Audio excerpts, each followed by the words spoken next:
My name is Langa, Simela. I'm involved with ABSA Agribusiness. My role there is a business development manager.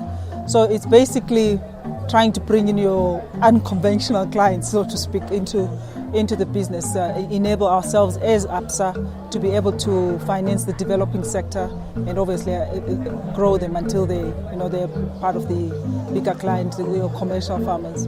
So why would be interested in a function like this, the developing grain farmers, is obviously we need to grow the clients.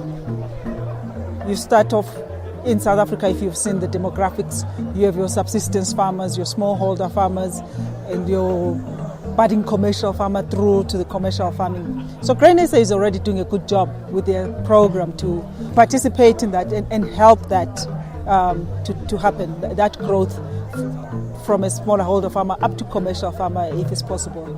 And we realize as ABSA that no one institution can do it alone. It cannot be Grain SA alone. It cannot be the financing institutions alone. It cannot be the traders alone. And that's why I say it takes a village to enable that growth. We each come in with what we can possibly support to make it happen. I was just talking to the ladies, for instance, from ARC. They'll say that, fine, now your smallholder farmer, your subsistence farmer, is producing 7 tons a hectare, but he doesn't have storage for that. So we need somebody within our development community to say, here's the storage.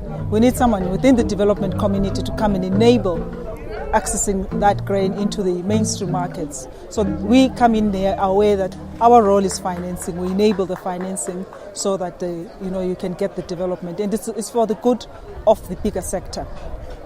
We partner with John Deere, who, as you saw, are providing implements, and the ultimate prize is the big tractor. And that's because as ABSA we believe in technology. That's where agriculture is. That's where the resilience that you saw through this drought came from. It was through use of precise technologies that enabled the farmers that even with the worst drought in over 8 years, the production levels were not that bad. They were good. In fact, some of the guys survived the drought.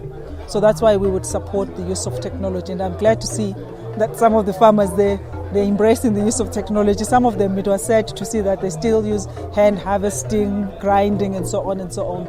But I think going forward, we would like to see the technologies penetrating that space so that the resilience that you see at the higher end of the market is built in throughout the whole sector.